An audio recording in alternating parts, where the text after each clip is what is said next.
Welcome to Behind the Claw. We will be picking up where we left off last week. These guys are still aboard the T3, better known as Tamara's Traveling Tavern and Cosmic Cabaret, the repurposed and redesigned mercenary cruiser that is essentially a floating tavern and kind of a burlesque show and also well known as being a hub of vice. Any system that it pops into, Tamara and of course her crew are wanted. They stole T3, pirated it from the Imperium and a corporation, and both have put massive bounties on their heads. Tamara herself has a 40,000 credit bounty for her. Nobody's stated how much the bounty for location or information leading to the location of T3 is, but I imagine it's probably up there. But T3 has been completely overhauled, and one of the decks has been completely converted over to being the tavern and cabaret, and it it basically provides a point where those in the know, mainly underworld type figures, when it pops into a system that they are open for business, and this is I wouldn't say it's a safe space, but this is some place where the criminal element can come to facilitate deals. There, it is a black market. It is um, everything that you can imagine can be done aboard T3. Just about. They do have a policy of no weapons, except that blades and stunners are allowed, and you're allowed to wear any armor you would like. Beyond that, bladed weapons and stunners are all you can carry. And not blades and stunners. Body pistols are allowed, but that doesn't necessarily mean that nobody on T3 or that comes T3 is not uh, you're not necessarily safe, because there can still be some amount of violence, but it would be wise to clear that with Tamara first. And so these guys last episode, they they conducted the deal that initially got them the invite to T3. Two of their crewmates, August and Ivar, were basically these two idiots stumbled into being the middleman to move some weapons, which they kept hidden, except that these guys found out about it, and you know Magnus doesn't like getting into the arms trade. He's not a weapons dealer, and so Skander, pretty much for the most part, has had a no weapons policy.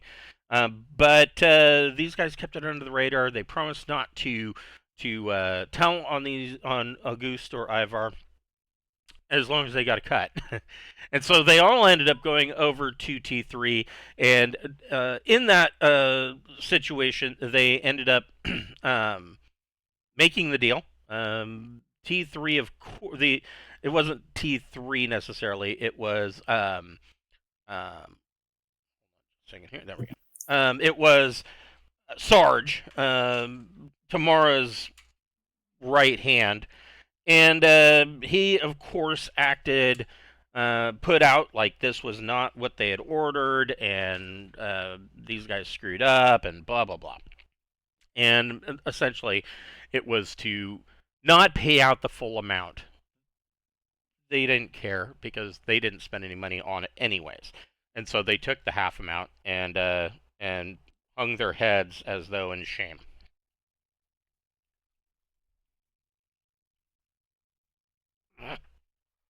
Be right back.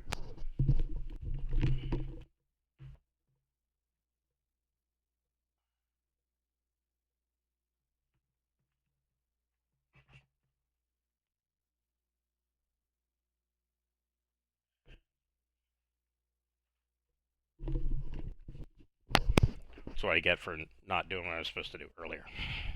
Anyways, so uh, having concluded that deal, they have been given essentially a first pick kind of situation of pretty much buying whatever they want that's available in the cargo hold of T3, and so that's where we will be picking up.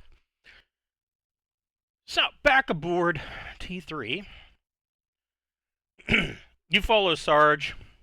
Um, you are currently at the, towards the bottom of towards the bottom. So deck one is where all the way down here. Come on, there we go. Deck one is where the modular cutters can dock. That's what these two circles are. We can't see the map, by the way. You cannot. Oh. There. That'll do it. So deck one is where the modular cutters come in at the bottom of the mercenary cruiser. And then pretty much all of this space, this is all kind of engineering and kind of geared towards refueling the cutters.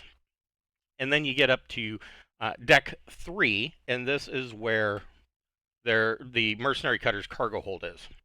Now, generally, mercenary cutters or mercenary ships are not designed to be cargo haulers.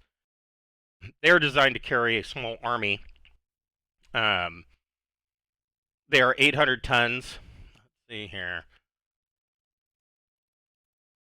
This doesn't tell me a whole lot, but let's look at the actual high guard.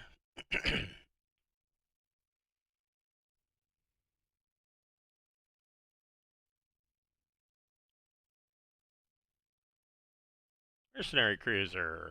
Type C mercenary cruiser has a crew, a captain, 3 pilots, astrogator, 4 engineers, 1 mechanic, a medic, and stewards. That's just needed to run the ship. But standard Type C, as far as staterooms, has 15 standard staterooms. Looks like it's got 1 luxury stateroom and 30 barracks. So it's got a lot of soldiers that this thing is designed to carry that are all made to load up into these two modular cutters and basically be deployed. Of course, it also has an aircraft docking space. It's got those 2 modular cutters probably are set with G carriers, and they have 2 additional cutter modules that can be swapped. So you might have one that has the landing bay or a docking space for G carriers. You might have another one that is just drop pods for mercenaries. This thing is designed to basically come over and take over part of a planet, or at least make a good show of taking over a city. Of course, T3 has been modified, so it's in a lot of ways it's very typical, except for the tavern deck. And so you come up to deck 3, and on the way on deck 2, the doctor, Nick the Knife, steps on to the lift, and this guy's just, like I said before, he's just kind of a douche. And he sees that Sarge is in the elevator, and when the doors open, he looks like he's about to say something, and he sees Sarge, and he immediately shuts up. He's smart enough to know that he should probably keep his mouth shut. You guys heard him previously, or at least some of you heard him in the tavern area, kind of bitching and moaning about how he basically is stuck aboard T3, making all of the anagathics, and that he's essentially a genius, and that his talents are being put to waste here, and he hates living on the run. He wants to be able to go back and rejoin Imperial Society, etc., etc. Um, everybody can make a Recon plus Intellect check.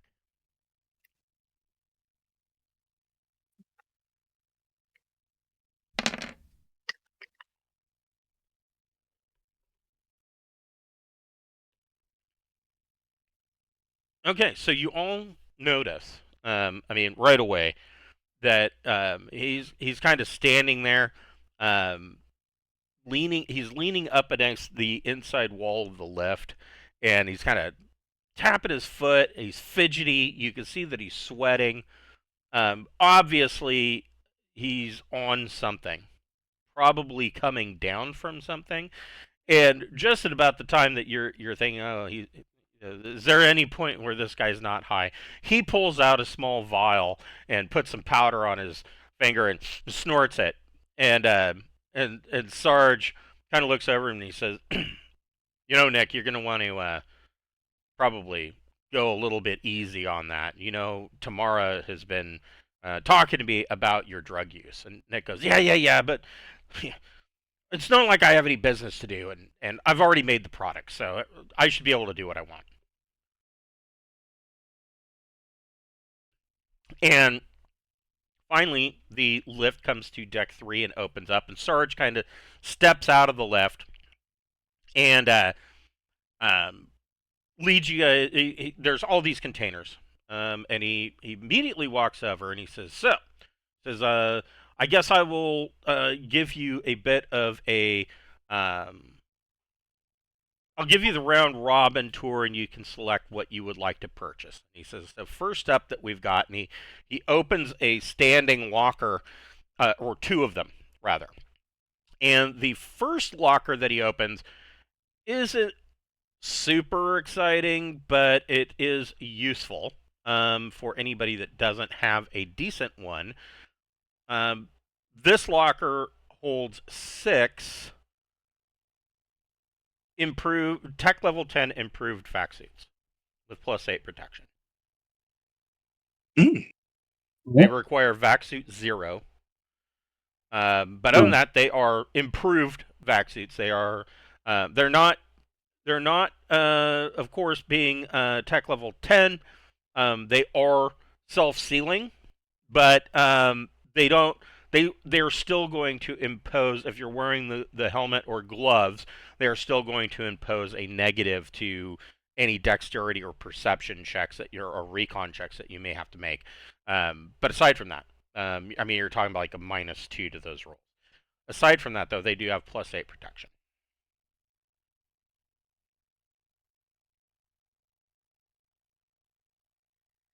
You know what? I don't have a personal vac suit yet, so Okay. yeah, I'll take them up on one of those. So they are selling these for 10,000 apiece. 10,000? Okay. Yeah. I'll go ahead and take that up. Okay. So vac suit improved. It has protection 8. Can be found on page 22 or 28 of the Central Supply Catalog Update 2023. Gotcha. The next locker. Okay. I'm sorry, go ahead. Yep. Yep. Audrey buys one of those. Okay. 10,000 credits. The other locker that he opens are more standard suits of armor. In here, there is 1 tech level 8 flak jacket with protection +5 that he will sell for 300 credits. There is a Diplo vest hanging on the one of the hangers with protection +3, tech level 10, and it goes for 250 credits. A Diplo vest is designed to be worn under other clothing.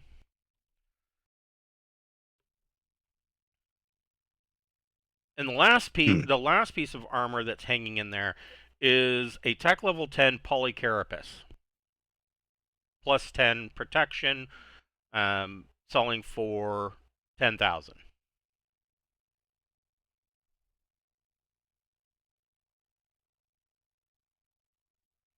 Nah. No?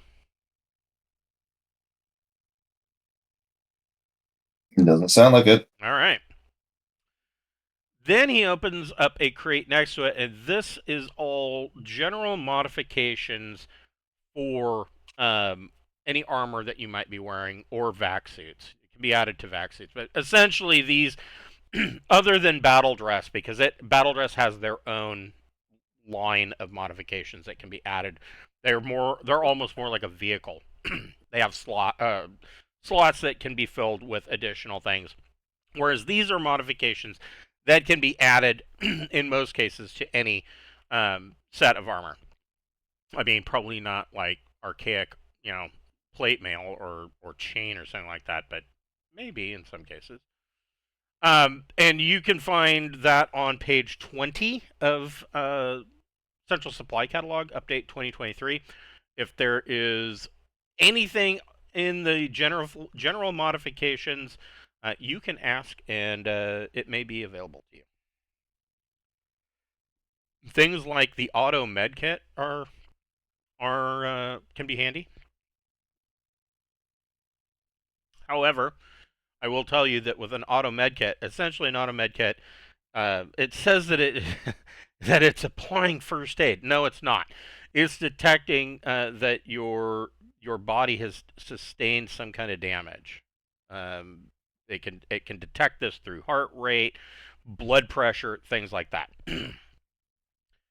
When that is detected, it's going to shoot you full of drugs. The problem with that is that those drugs will wear off, and the wound still is there. If you get shot again, it could dose you before the complete end of the previous drugs, causing you sometimes the possibility of like a complete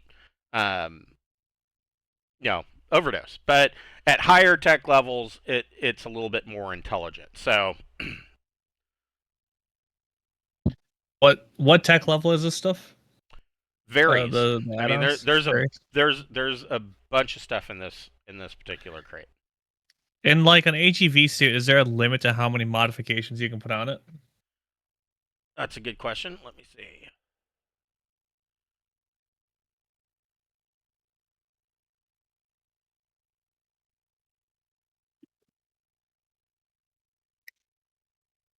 Not really.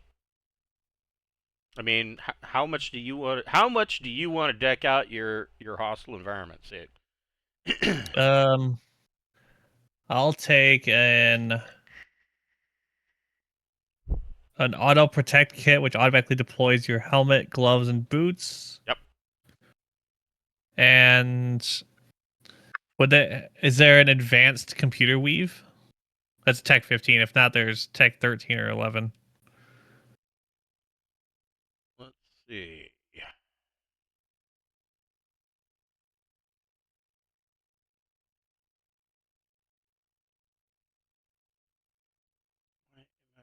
There we go.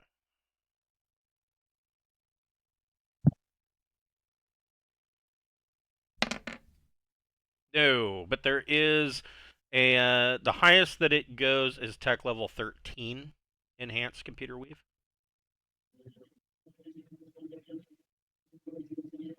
So the 13, the enhanced. All right, okay, I'll grab that too. computer/2.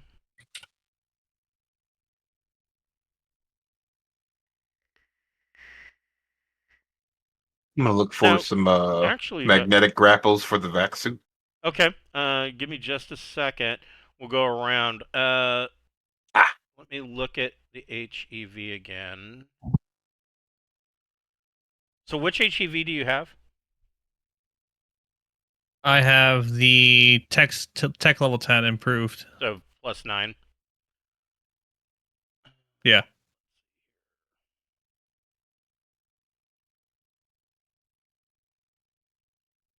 Okay, yeah. I mean, I was just looking to see if it didn't already have a computer system. Evidently, it does not. Is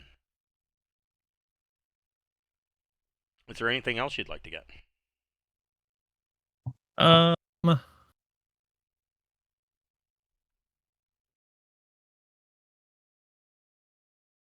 I think that'll be enough for now. Okay.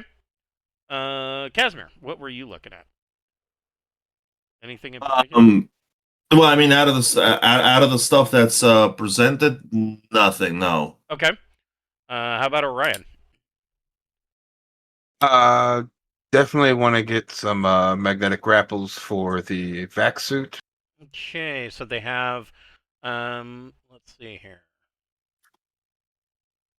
Yep, you can get magnetic grapples. They also have gecko pads. Ah, perfect. That was going to be the next question. And I think that'll be it for that for now. Okay. Anything for Audrey? Audrey would like magnetic grapples Okay. for her vac suit and asks if they have cloth armor for sale.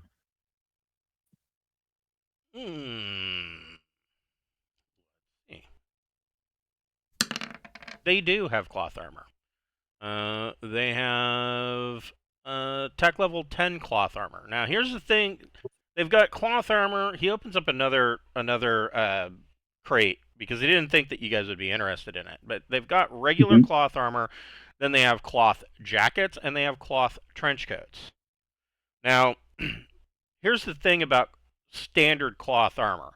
If you're wearing it, everybody is going to notice that you are wearing armor. It looks like armor. It cannot be construed as anything else. It is armor. Often especially on lower tech worlds, like down to like tech level 7, their riot and security forces will wear cloth armor. Mostly, even more than for protection, it's so that everybody can look at them and see, oh, that's a police officer. Cloth jackets and cloth trench coats, on the other hand, can often be worn even on worlds that have a law level that bans all armor. It'd be like wearing a Kevlar overcoat now. A bullet may not penetrate it, but it doesn't really look like armor. It looks like a really stiff trench coat. And that's where the cloth jacket and the cloth trench coat come in.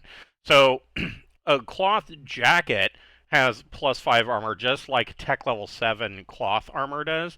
The cloth trench coat actually has +6, and it doesn't. The point is, they don't look like armor. We should actually, you know what? We should all get the cloth trench coat and have like a cool little start a gang. Well, no, I mean, the trench coat mafia. Yeah. No. But like, get like a little cool patch, like to represent that we're all working on the same ship or something. Yeah.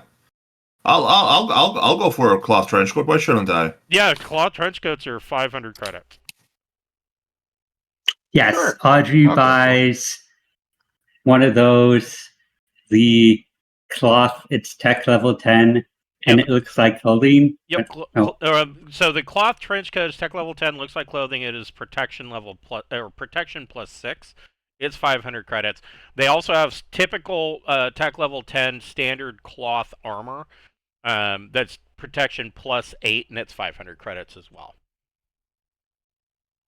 So you're only getting you're only getting +2 net on that over the trench coat. Yeah, Audrey buys the advanced one that looks like our regular clothes. Okay. That gives the +6. Okay. Anybody else for a trench coat? Orion will grab one. Okay. I don't think I can really wear that with the hunter field garb because they both kind of have trench coats. Yeah, you wouldn't be able to wear something like that over. There are some cases where you can layer armor. Specifically, you can do that with like the Diplo vest, but even more, the more common is getting a subdermal armor augmentation. Yeah. I don't know. The trench coat will be great. Perfect for when I can't wear armor. And did Audrey want to purchase anything from the modification section? Just the armor for now. Okay. And you got magnetic grapples. Did you want gecko pads as well? Yes. Okay. Gecko pads and magnetic grapples. Now, looking at this,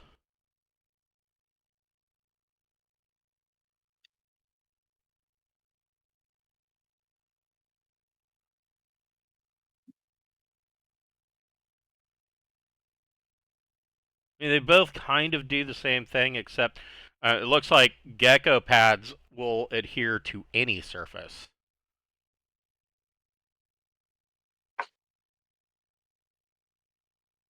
So, I mean, if you wanted to save yourself a little bit of money, you could just go with the gecko pads. Okay, do that then. All right. So once you guys are done shopping through the armor,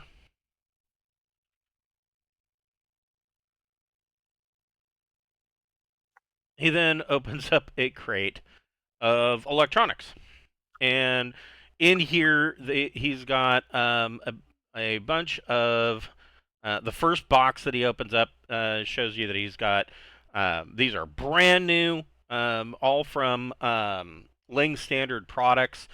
They are tech level 12 improved subvocal comm dots for 10 credits each. Sure. Yeah, I mean, would be stupid not to get them. I've Just already got grab a handful. Just literally just reach in and just grab a bunch. I'm gonna grab 100 credits worth of comm dots. I've already got one and three I mean, I others have that one started too, but with. honestly, yeah, no, but honestly, it's like one of those things that, like, yeah, why, like, have a couple of spares? Why not? He has a box or two of mobile comms. They are all tech level 10 advanced. These, of course, basically smartphones. They operate as computer/1, can pretty much be considered like a low-level pocket computer. But even better than that, he has tech level 12 interplanetary radio transceivers with a range of around 500,000 kilometers. These things are designed to essentially basically they can or I'm sorry, not interplanetary, planetary, 50,000 kilometers.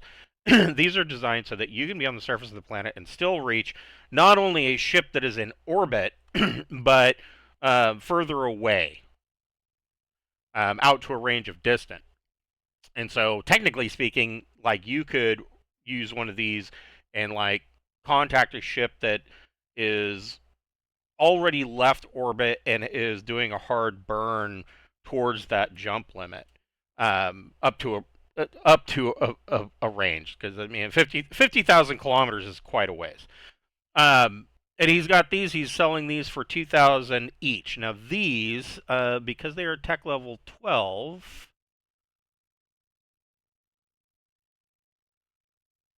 they are I will. also considered smart devices, but they are computer/0. I will say I have two of the 500-kilometer range ones at tech level 9. They don't have the built-in computers. They are not the smart ones. Right. These are But these they are do have. smart But they do have orbital range. You can get ground to orbit contact with them. So they've got these, and they've got advanced mobile comms.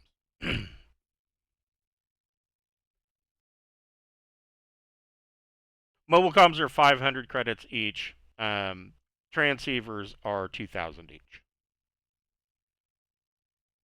You know what? We're just going to go ahead and let's just mash those together. And it is a because I don't see why you would have at this at tech level 13. I don't know why you would have two separate devices. There are tech level 13 transceivers that operate as on a mobile comm network, so they are computer/1 for 2,000 credits.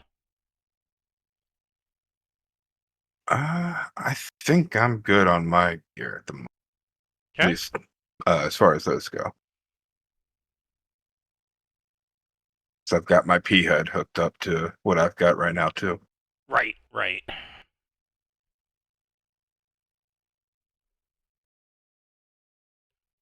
Uh,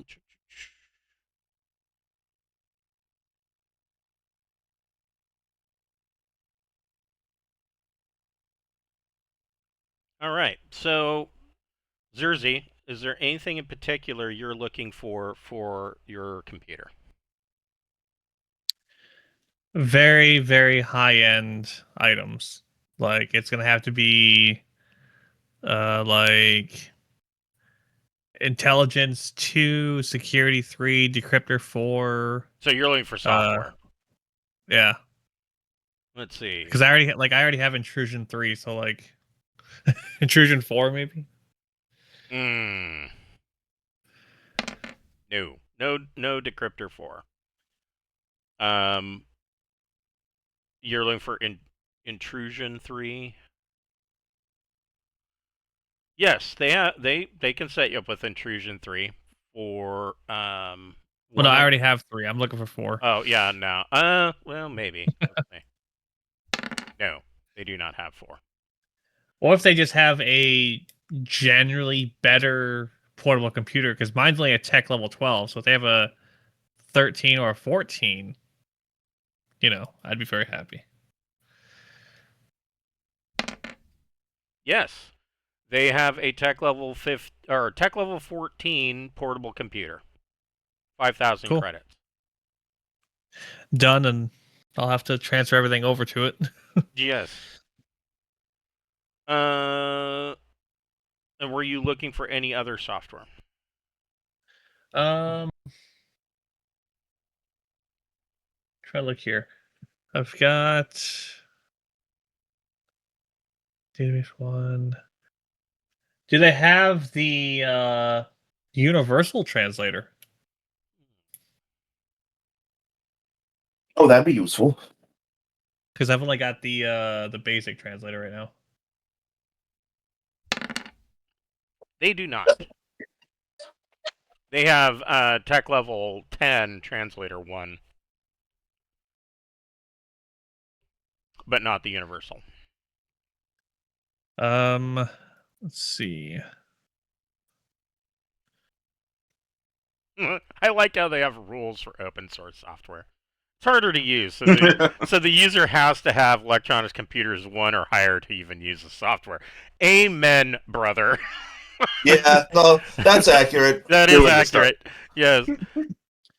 Do they have a better agent than Agent 1? I was going to ask if you were interested in that. Yes. They have tech level 13 agent /2. Sure. Okay. It's only 100,000. Yep, another 100K.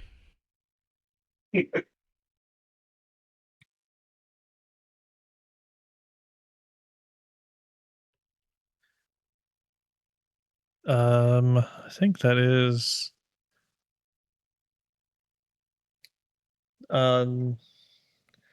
that's only got a 1. They don't have intrusion. What's my security? My security is a 2. Sure, do they have security 3, I guess?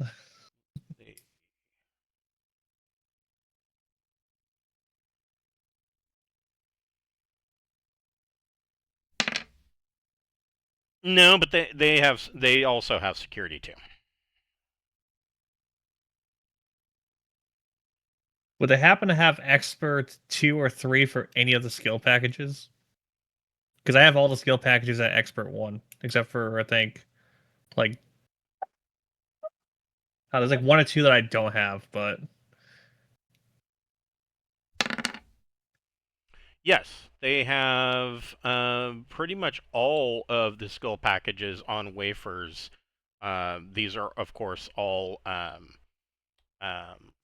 education packages, intelligence or education packages that are listed on page 70. And they have those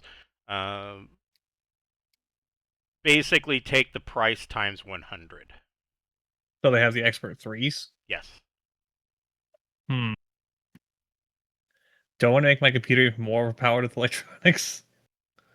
Times by 100, so that would be what, 100,000 credits Something else again. to think about though is that these expert packages can also be used by your agent. Right.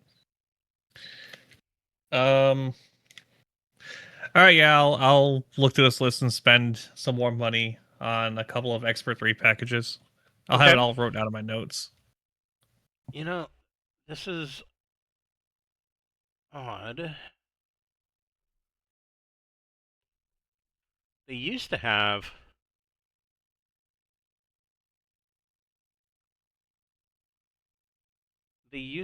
additional extras that you could add onto the computer hardware-wise, and I'm not seeing that anymore. Anyways, maybe I missed it. Is it up here? No? Oh. Yeah, they have enhanced tech level 12 holographic display that can be plugged into your computer.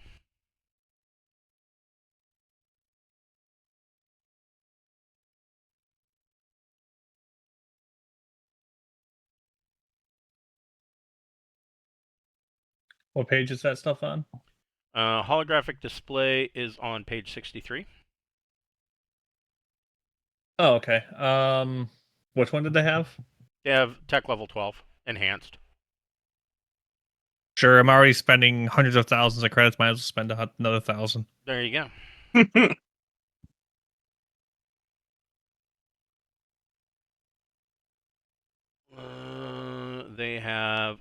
They have tech level 13 Chem View goggles. Anybody interested in Chem Views? What does it do? Essentially, you put on these goggles. It attaches to a wristwatch type link that acts as a chem sniffer, and essentially it allows you to view a specific chemical compound, protein, strand, or element. The sniffer takes a sample and locks the goggles into the proper vision mode, causing the goggles to brightly enhance traces of that substance. This item is useful for finding drugs, bombs, or alien species, but requires a reference sample to operate. The sniffer is powerful enough to be set for specific strands of DNA if a tissue sample is made available. Hmm.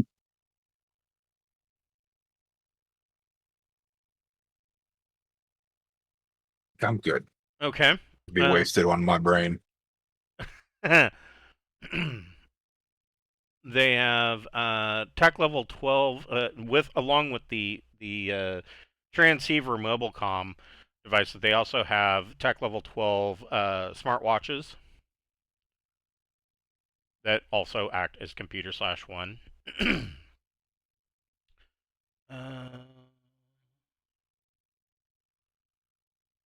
Bioscanners. Essentially this is the tricorder of Traveler. Bioscanner sniffs for organic molecules and tests chemical samples, analyzing the makeup of whatever it is focused on. It basically looks like a little pistol, and you point it around, and it's got a screen on the back of it that will tell you information. Analyzing the makeup of whatever is focused on, it can be used to detect poisons or bacteria, analyze organic matter, search for life signs, and classify unfamiliar organisms. It is a tech level 15 device, and it runs 350,000 credits apiece.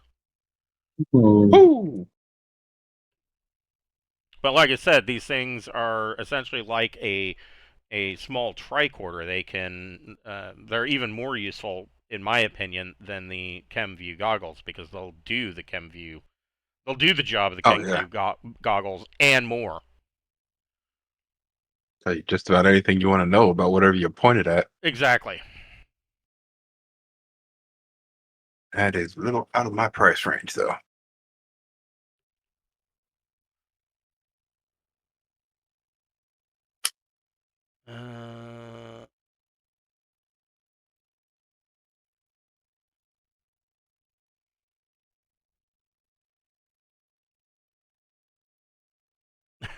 they have a whole section that he kind of goes past, and Nick the knife says, "Well, what's in there?" He goes, "Oh, they're not going to be interested in this stuff." He says, "This is all um, essentially stuff that you can um, install into your ship or home or whatever." And he says they're probably not going to be interested in that. It would be found on page 50, beginning on page 50 in the home comforts chapter. They have a bunch of stuff from that. But then he goes over to a crate and he opens it up, and you see that in here there are a bunch of pistols in the first crate that he opened. And in here, most of these pistols are auto pistols. But you do spy that there are a couple of Gauss pistols in there. They're auto pistols, revolvers, heavy revolvers, and like 2 Gauss pistols. And both of the Gauss pistols are, and Orion immediately recognizes these because all of these pistols are in their own cases. They're clearly labeled on what they are.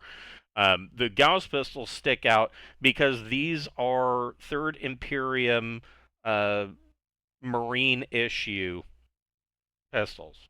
Like, these just came right out of some armory somewhere. Oh, I will happily buy the pair of those. Be a shame to split them apart. You can dual wield. You can go all John Woo if you want to. So yeah, they're 500 credits each. They do have additional magazines for 20 credits per magazine. Now, All right, I'll go.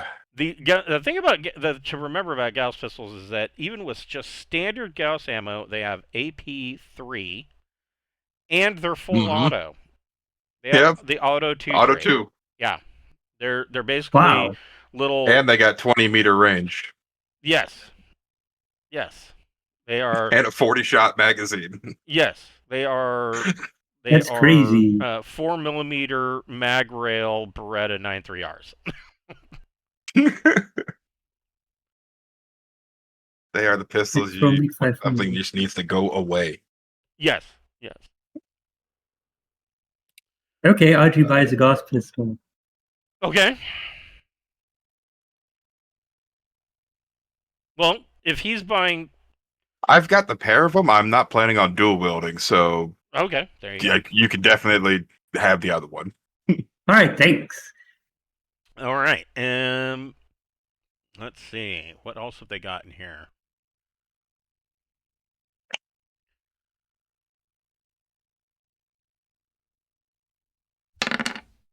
Oh my god, they do have it.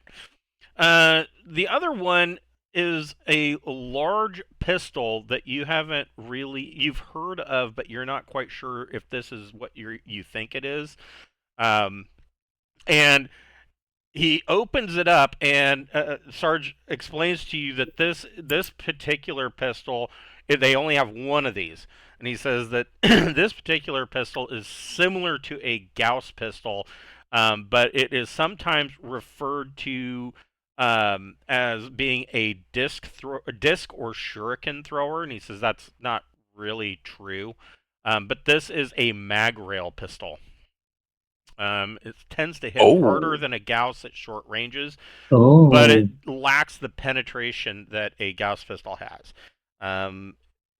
So to compare the two, a Gauss pistol does 3D damage with AP3 AP3 auto 2. A mag rail pistol does 3D plus 3 damage. No AP, but it does have auto 4. And its range is only 15 meters. But I mean, if you're drawing a pistol, 15 meters is about all you need.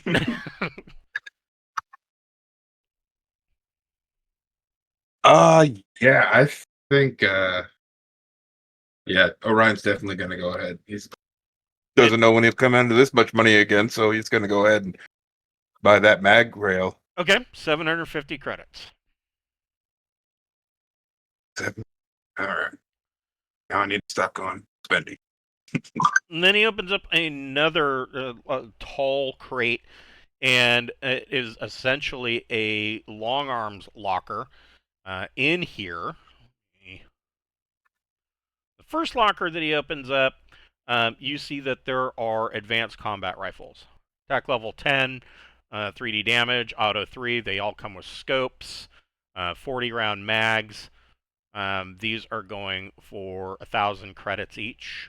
Additional mags for them are 15 credits each.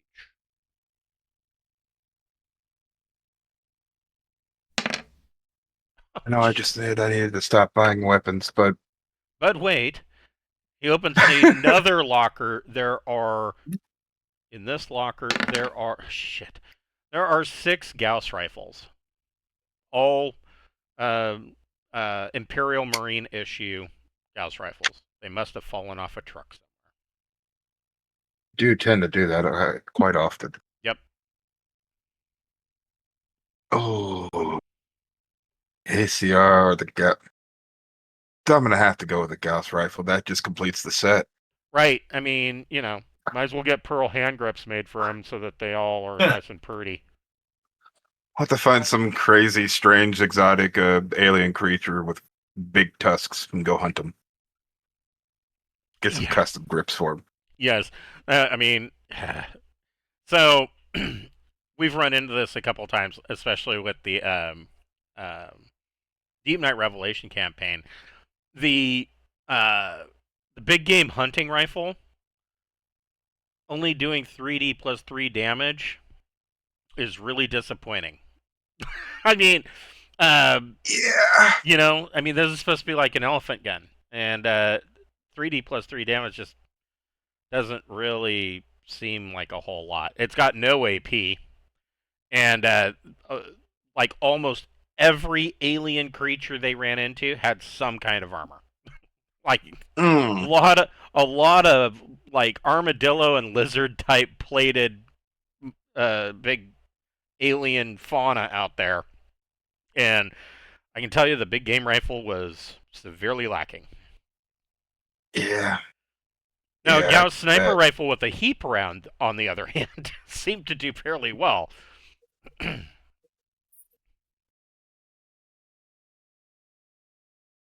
So Gauss rifle is 1,500 credits. ACRs are 1,000 credits. I'll grab the Gauss rifle. I'll Okay. leave the ACRs for now. Okay. The mags for the Gauss rifle are 80 credits each. If you want additional mags. Yeah, I'll pick up some extra mags too. Okay. Anybody else? Nope. Okay. The last 2 crates to the open, or well, it's 1 crate. Right. Here we go.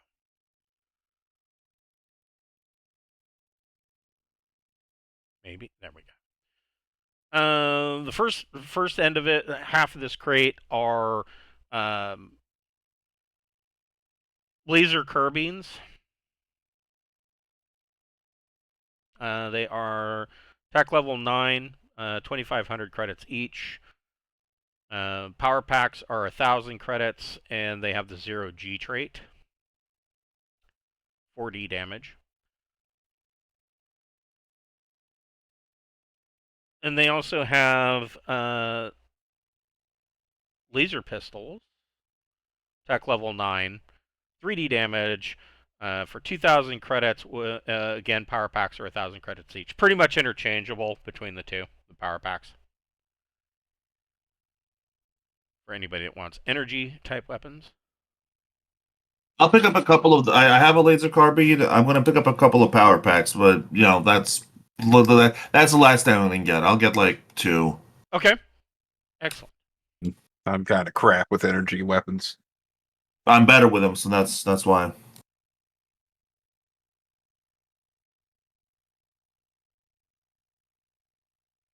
Let me see.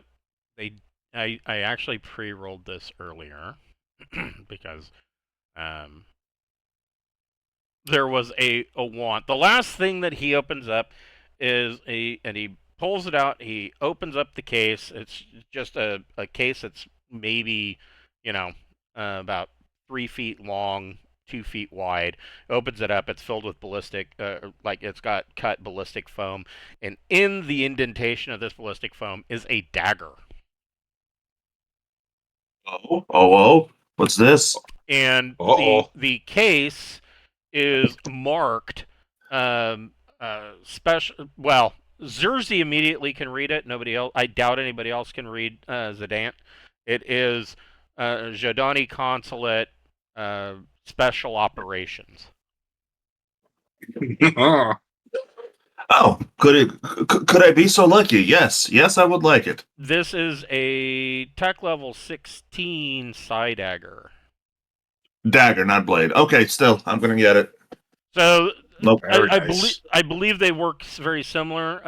If when using it, it of course, as usual, you make your attack with melee blade plus your choice, either strength or dex, and you can expend psi points.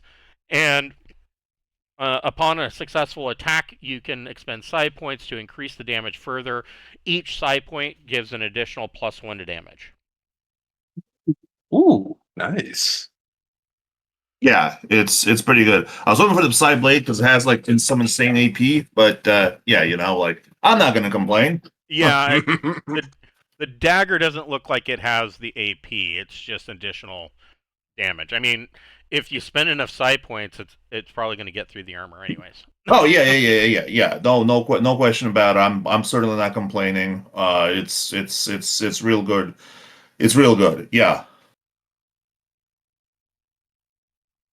So no question about it. I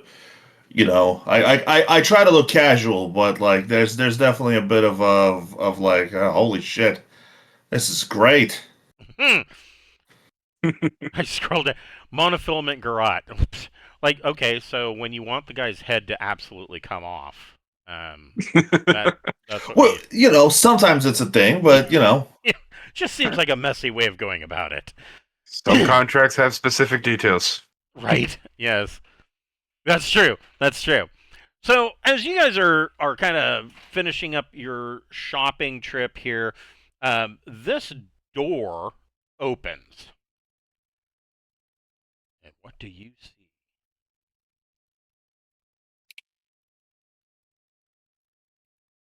Stepping through the door,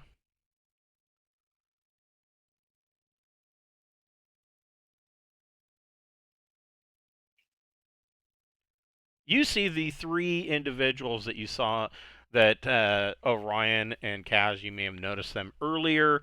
You see the three individuals that were sitting in the tavern. You kind of got the feeling like they were looking in your general direction. They're all wearing all black. They have black helmets on with black tinted visors. But in this case, this time when you see them, the visors are up, and they kind of step through this door. Everybody can make a recon plus intellect check. Uh-oh. Recon plus. Roll big, big. Ooh. It's not big. Orion doesn't really notice. He's what Orion notices about these I'm guys. hitting the Gauss pistol. Yes, Ryan's like slamming a mag into his Gauss pistol.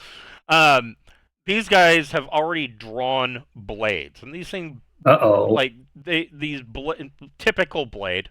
It looks like a short ninja toe, tanto end on it, typical blade. That's the only armament that these guys have. They don't appear to be. The rest of you notice they don't appear to be wearing armor. They're just wearing like black cat suits, but the visor of their helmets is up, and the rest of you notice all three of them have the exact same face and body features.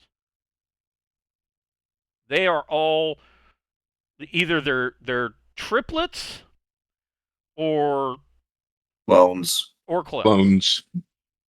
And the door opens, and there's three of them, and the one in the lead points his blade at Kaz, and says, in a commanding but not like necessarily hostile tone, he says, Kazymyr, you are to stand down and come with us. We are to we are to take you to Vorito, since you have left the Institute on blue. Management wishes to speak with you. Oh, like hell. All right. Well, that sounds like it's time to roll for initiative. Initiative.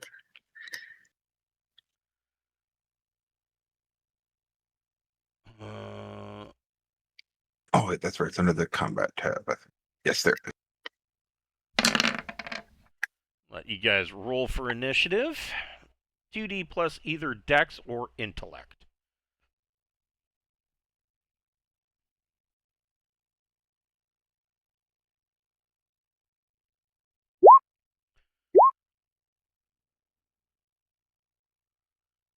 All right. Let's see here. These guys first. Oof. Oof. Wow. Okay.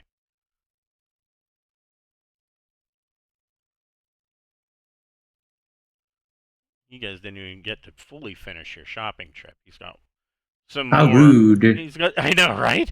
He's got some more interesting things to show you. Wow, that could have been better. But all We have such sights to show you. If he has a box, don't take it. right. Oh, I'm opening the puzzle box. He has I'm what I want to definitely see. opening the puzzle box. I am the character that will touch all the cursed items. Shit. In my game, my I'll wife, touch my most wife would be like, items. "Oh, it's cursed. I'll lick it." I'll touch most red buttons. Not all, but like 90%. If it's a big red button, I'm gonna push it. Oh yeah, most certainly. How could you not? Right? Big red buttons only exist to be pushed. Ooh. This is why I'm the brains of the operation, not the brawn.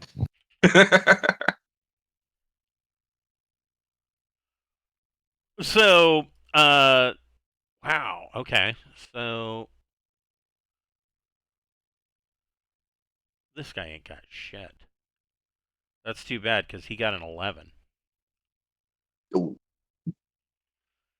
Nick the Knife kind of hears this, and he crouches down, taking cover behind these crates, pretty much not wanting to get too involved in this, it seems like. There we go.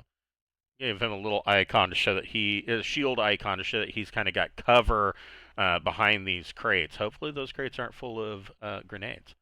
But he like kind of crouches down and seems to sweat even more. Sarge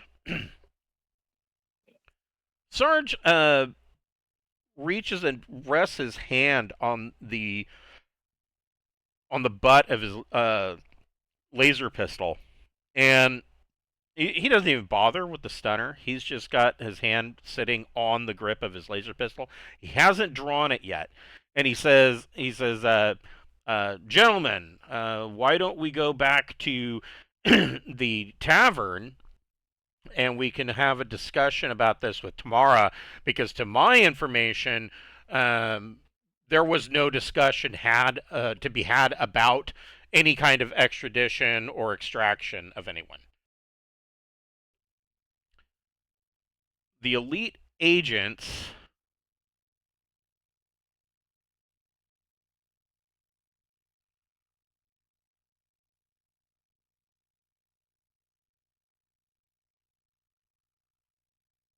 are going to move with their minor act. Well, these two are going to move with their minor action.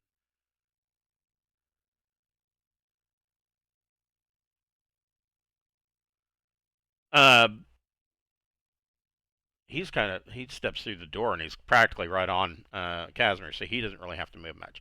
The other one comes around and kind of steps in front of Audrey, but almost acts like he's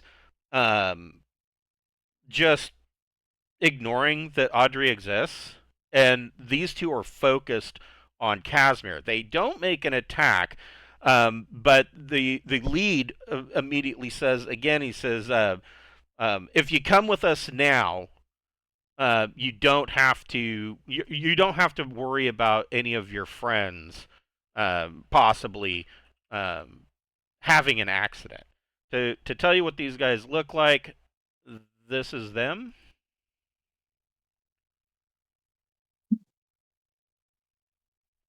Oh, those some hardcore stats. Yes, they are. Oh, The other thing that you notice is that these black suits that these guys are wearing, have no markings on them.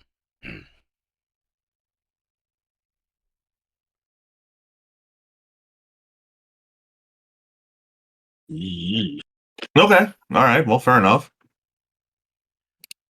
Hey, it's not my. Yeah. So, Orion, what are you doing?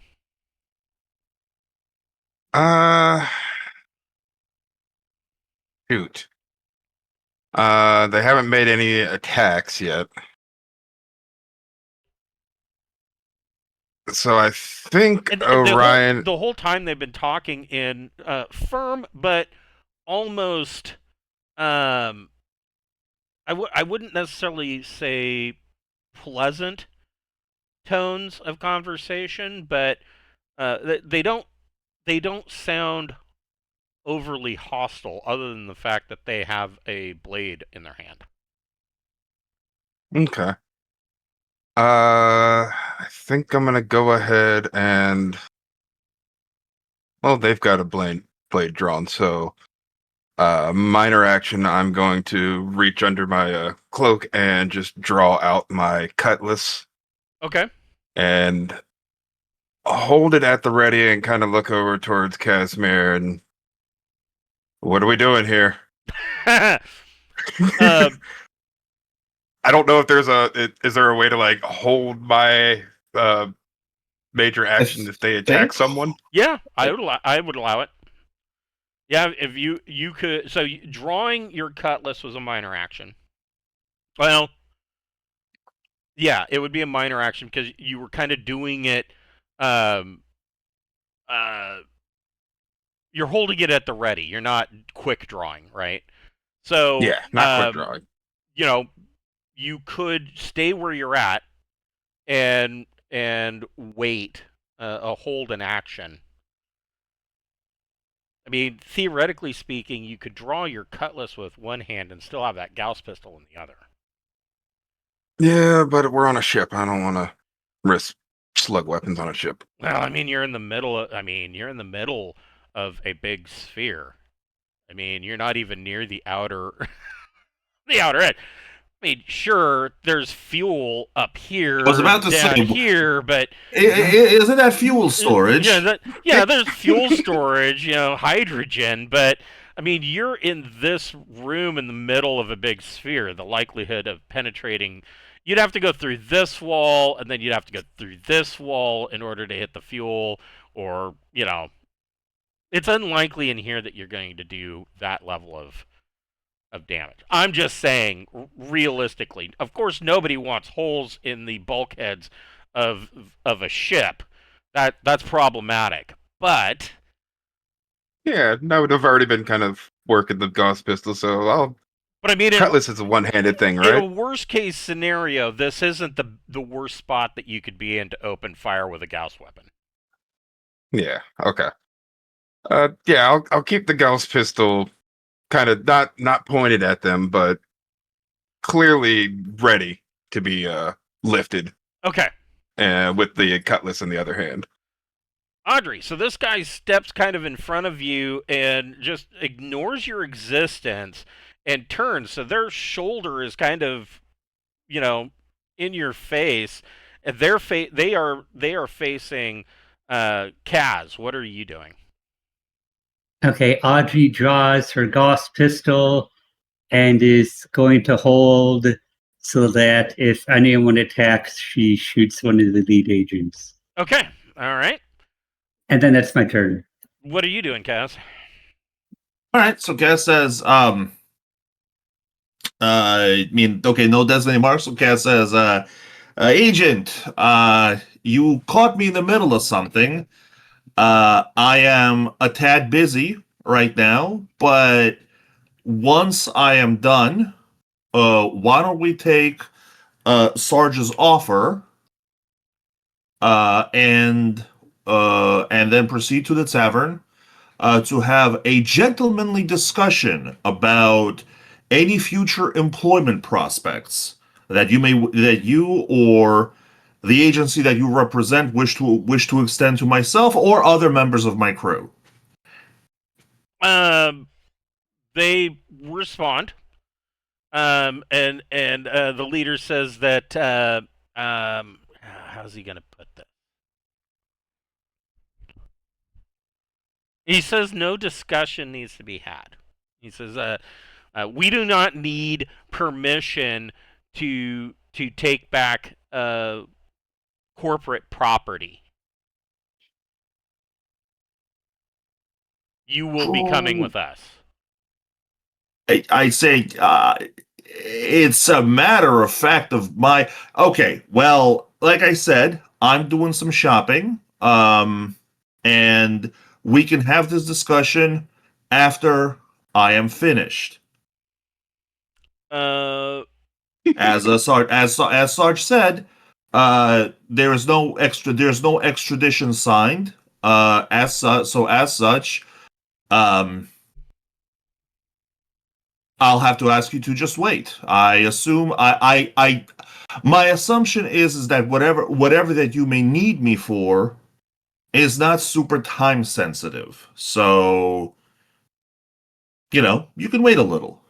And then afterwards we can sit down and talk. You can lay things out, and then we can come to a mutually beneficial agreement or understanding. Make your choice. I'm not sure if you're persuading or if you are being deceptive. So your choice either. I'm a little of both because So how do I say? it's your choice. You can make a persuasion plus social check, or you can make a deception plus social check. The problem is neither one of them are very good. Where is persuasion? Persuasion. Okay, persuasion is at a +1. Deception is at... Okay, well, the answer becomes obvious, is that I'm going to go for persuasion, since persuasion is at a +1, and deception is at -3. Okay, yeah, not bad. So, they don't... It's not like you persuade them to leave or to wait. And their stance doesn't change, but the lead slips, obviously, and says that he says it is time sensitive. Corporate wishes to have their property back, as you were one of the few successes.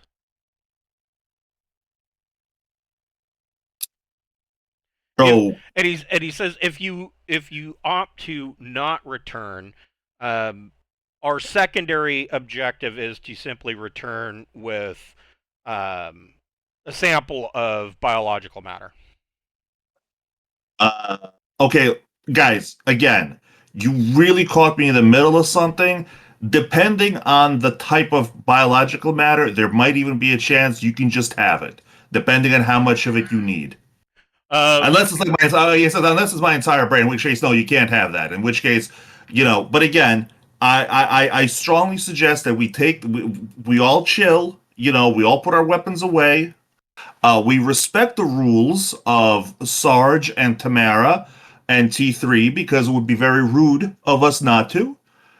And then we can discuss Then we can discuss things. But I really must insist that you let me finish shopping right now. Zerzy, what is Clanker doing? Clanker simply is gonna stand in front of me and do like just put his hands out to like make sure I'm protected. Oh my God, Clanker's T-posing. Yes. Pretty much. Yeah. And what is Zerzy doing? I'm just gonna simply, in a very diplomatic tone, it's gonna say, excuse me. Yes, he works with me on our ship. We're part of the Scander. I'm the intelligence officer. I'm in charge of this away team. He's working with the Sword Worlders on the ship as a merchant cruiser. I'm sure you don't want to cause any kind of incidents. Let's just finish what we're doing. We'll all sit down and have a chit chat. It will only take us a few moments. And so you say this, and the two that are standing in front of, hold on just a second.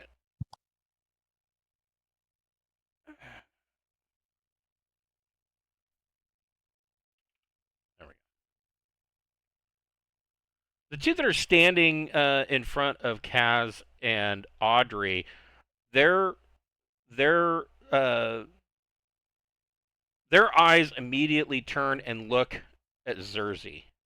And the lead, the one that's been talking, says, so he says, so you're responsible for the theft of General Development Corporation property. No, Kazymyr came to our ship on his own behalf. If you wish to discuss it, after we're finished here, we can go to our ship and you can talk to Magnus, our leader. He replies to that saying that he says property's unable to legally consent to do anything, and our second directive is to is basically to terminate anybody who is found to have taken General Development Corporation property. Well, Kazymyr came to us on his own free will. Kazymyr kind of whispers. He says, "That's the thing. They don't think I have free will. That's sort of the issue." Well, unless you're a android or a clone or something, I don't see where they have any legal grounds.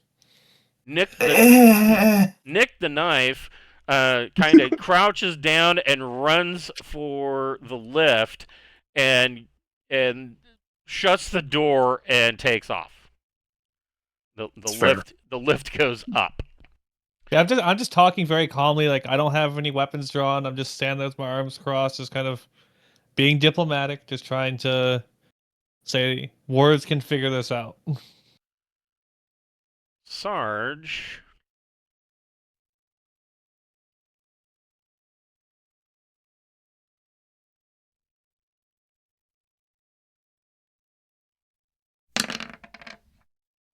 Seven.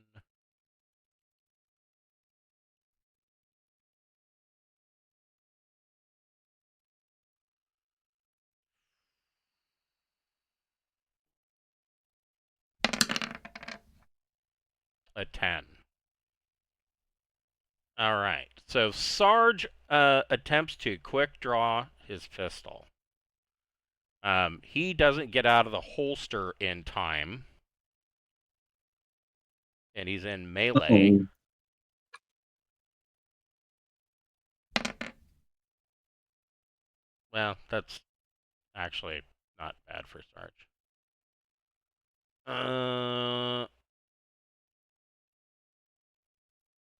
What did I say? 2D plus their strength. Strength is plus 1. So 2D plus 1.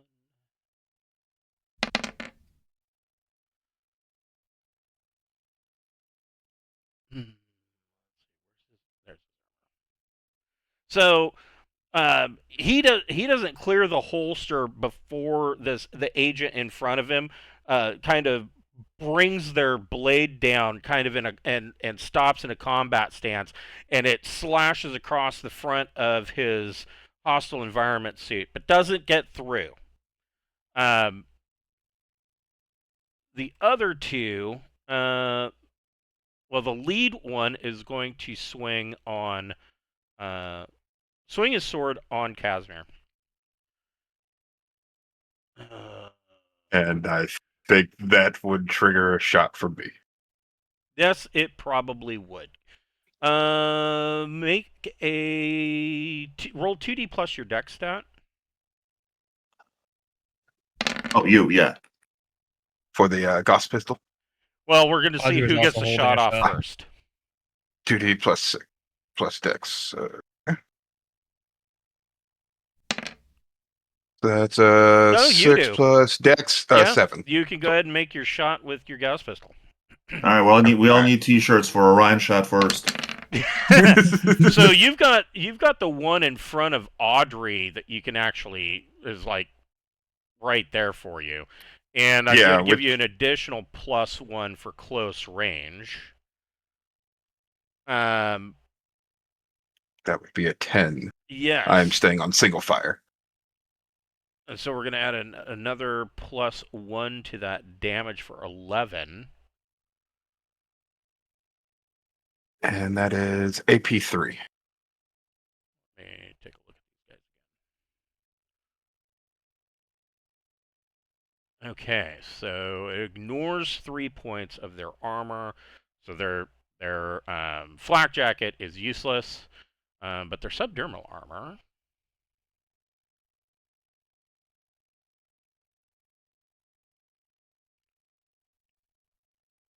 Ouch. He is going to take 8. Yes, Audrey. Hold on a second.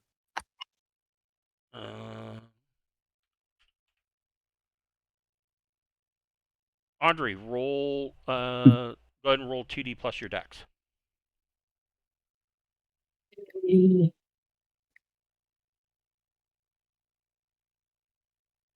So, Audrey doesn't get the shot off in time. Orion shoots this guy, and he is going to swing on Kazymyr.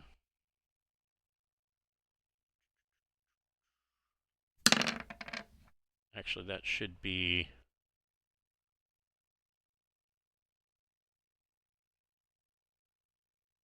Interesting. All right. A 10 is going to hit. +2 damage. Yep. 10 total. Okay. My armor completely soaks it. Okay, so that blade soaks up damage. The other one is going to make an attack on Kaz. 8 just hits, raw damage. 9 is not going to get through your armor. Yeah, Now, I'm also wearing them. Oh. Audrey, you can make your held action attack. Okay.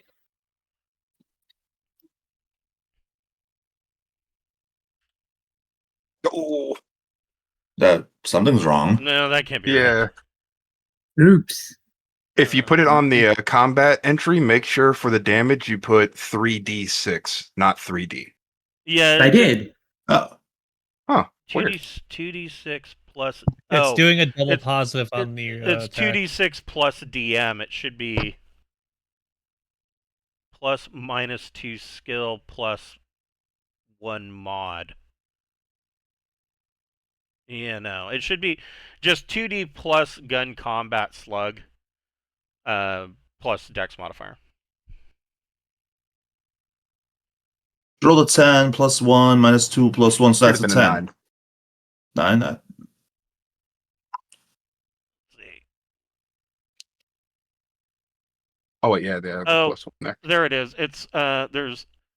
You rolled 4 plus 6 plus 1 plus -2 plus 1.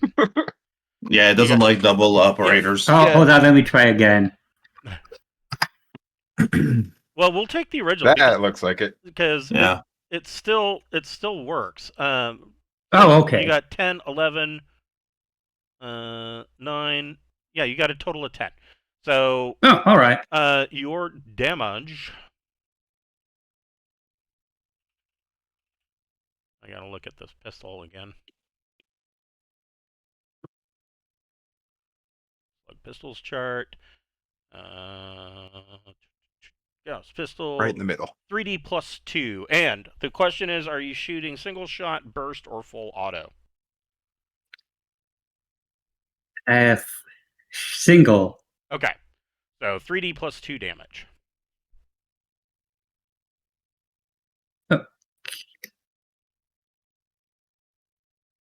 To the dice roller. Oh, there we go. So that is, and it has what, AP3 or AP2? AP3.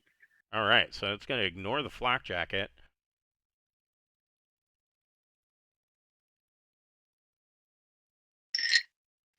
And he's going to take 11 points.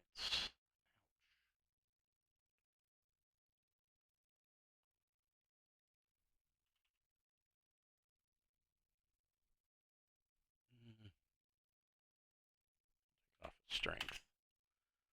So you bring your pistol up a little slower than everybody else acts, and let off a Gauss round at point blank range into this agent. Orion, what are you doing? Right. Let's see. No, yeah, they got armor, so Cutlass is kind of useless. I'm gonna go ahead and minor action. I mean, they're only wearing a flak jacket. I mean, this is one thing about cutlasses is that, I mean, with the flak jacket is +3 and they have subdermal armor +3, so a total of 6. But a cutlass does 2d6 damage, so they're not that useless. Yeah. But I have a Gauss pistol in my hand, and that's much more effective, That's true. especially in my hands. So I'll go ahead and keep the little bit of distance. This isn't an actual structure in between No. us, right? No. 4? No. All right. Then minor action just to move over here, just to get some better angles, and then I will major action, take a shot back at the. Let's go with the one in front of Audrey. Okay. Yeah, he's the only one that's taken a whole bunch of damage so far. So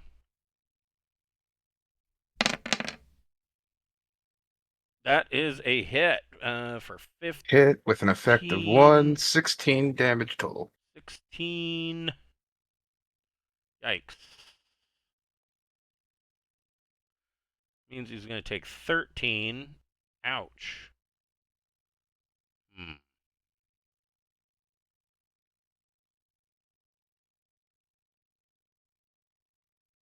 Shit on a shingle. Either way, he's boned. And that's going to be it for me. Yeah. That also might be it for him. It might. So, yeah, your Gauss round goes through his armor, and he drops to the floor, bleeding, unconscious. Audrey, what would you like to do? All right. Audrey shoots that same guy with the Gauss pistol. The guy that just dropped? I mean the. Or Oh the one no! Okay, one of the other ones. Wow, Audrey got bloodthirsty all of a sudden. No, I can respect that. Do you want a little helpful hint, Audrey? Okay. You could use your minor action to aim first and give yourself a +1 on the shot. Okay. If Minor you're not gonna action, move. aim, and then shoot. Okay, so you're shooting the one in front of Kaz? Mm-hmm. Okay. Oh! Oh, okay. That's a hit. So let's see here. Does calculate? No, it didn't. So let's see here. So 13 damage. He's going to take 10. He's got some bruised ribs from that. Audrey lets off another shot and slams in the round slams into. Actually, no, that is an additional +1 damage because she actually got a 12 +1 for short range as well, and so he has another -1. Yeah, he felt that, and this guy kind of stumbles back. Kaz, what are you doing? Well, we're focus firing, so yeah, probably a good idea to focus fire on that guy. As a minor action, I will draw my stunner, Okay. and I will attempt to shoot the guy. Okay. Modifier, okay. I get do I get a bonus for short range? I mean, it's a stunner, so everything's short range, but yes. Oh yeah, fair. Okay. Right. Honk. Okay. Not bad. There you go. Oof. Not bad at all. If you can stun one down, we can question him. So 15 damage. They're going to take 9. And he is lights out because that brings his endurance to 0. And he falls unconscious. Move these guys off the board and get them out of my way. So, yeah, you bring out and fire an electrical discharge from your stunner, and this guy kind of jolts and falls to the floor unconscious. What's Clanker doing? He's gonna look back at me, and I kind of just shake my head no, and he goes from like T-pose to he kind of just crosses his arm, just stands in front of me. Okay. And what's And oh, I'm sorry. I was gonna say Zerzy is just gonna just yell, "Are we serious? We can't have a single fucking civilized conversation." And I'll just let out a massive sigh, and that's my turn. This happens every time. Sarge,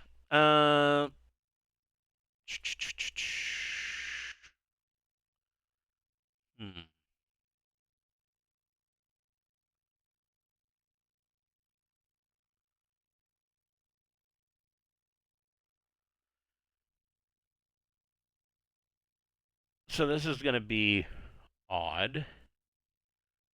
Here's how I'm going to roll it. So Sarge is going to use...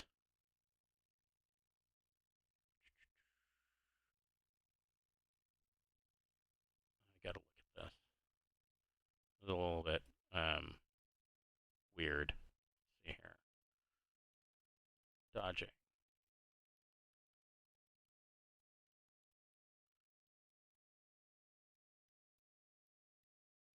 Equal to their dex DM. Okay. So his dex DM be +1. He's moving, and he dodges and moves behind this crate. Because he was in melee, essentially with this guy, the guy gets a free attack on him, but he's at -1 because Sarge moved. Misses, swings and misses. Sarge, once he moves behind the crate, turns and fires his laser pistol. He also takes a -1 because the dodge was a reaction, which gives him only a +2 total, which evidently will work fine. That doesn't matter, apparently. Apparently not.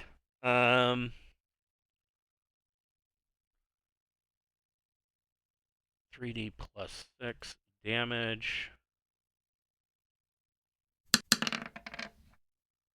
Oh my Wow. god. Oh. Lasers for the win, man. I gotta say. Pew pew. Wow. Lasers are great. Yes. This guy has no more endurance. If it was a stunner, he'd be unconscious, but this laser, you see Sarge just light this laser and it stitches this guy right up the center, and you can smell the burning of what starts to smell like the burning of synthetic fiber Then quickly changed. You could smell the telltale scent of burning flesh as it cuts through this guy's flak jacket. The elite agent. Man, I don't know that this guy's gonna. He's a clone, but he's not stupid. I mean, cyanide pill? No. He is going to run the direction that he came.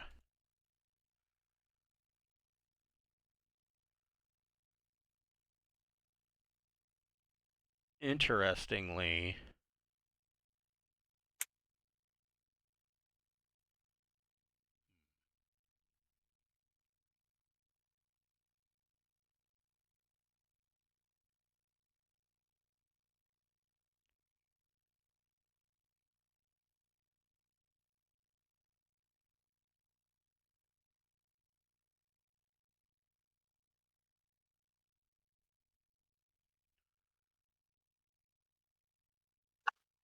from here to here, what's the range on that? That would be within range. So, Kazymyr, Audrey, and Orion, I will give you guys a free shot. Boy. We'll start with yeah. Kazymyr. Go ahead and make your free shot on this guy. And he is dodging as well. It doesn't matter. Yeah. So yeah, that would still be a 10 for 10 points of damage. Stunner. Oh, that's right. Yeah, he actually passes out as he's running. You hit him with the stunner. He's already been so injured from Sarge's laser that he basically hits the ground in as he's beginning to dodge and try to keep his head low. You hit him with a little lightning bolt from your stunner, and he just hits the ground and slides and is halfway through this iris valve, just kind of laying on the floor. Sarge comes out, so we are out of initiative. Sarge kind of steps out from behind the crates, and he looks at Kazymyr and he says I was we were unaware that you were a fugitive from General Development Corporation. It would have been very useful for us to know that ahead of time. I was not aware that I was a fugitive from Jedico either, to be honest. Well, your homeworld was blue, right? Yeah. And that was where you got your psionic training, right? Yeah. Yeah. There you go. So well, no. I mean, no, but Kazymyr Kazymyr says I didn't care. He's like, yeah, I wasn't aware that I was a fugitive either. I just went to a community college, man. Well, no. I'm not saying that. What I'm saying, what he is saying, what he will clarify, he says, in the sense that I was under the impression the facility burned. That's why I left. So Sarge says he says yes. He says actually he says tomorrow may have some more background information about that facility and the reason why it burned. But you'll need to talk to her. I'm not. That's above my pay grade. I really shouldn't. Thinking that's a good idea. He says I really shouldn't have told you everything that I've told you already. But he says it sounds like you were unaware. So yes. You might want to bring the topic up with Tamara. And he says, but he says that's really neither here nor there. We should go back up. We should take the lift. And he radios in for some of the Cutlass crew members or the Cutter crew members to come down. He tells them he has a cleanup in the cargo bay, and he says what he says just and you overhear him tell the Cutter crew. He says I have a cleanup in the cargo bay. Take them up to Nick's med bay. Yeah, I mean, Kaz says, do you want me to stabilize that one, the one that's actually bleeding. No. It starts like, no, we don't care. He goes, none of these guys are going to survive the encounter. It's very Well, no, unfortunate of course for them. not. It's very Yeah, no, of unfortunate. course not. But he says, and he kind of, he reaches down to one of the unconscious ones and kind of turns their head, and he says, you can see, he points out that there are like some very faint, just below the surface of the skin, telltale signs of cybernetics. He says this is very, very high tech, expensive work.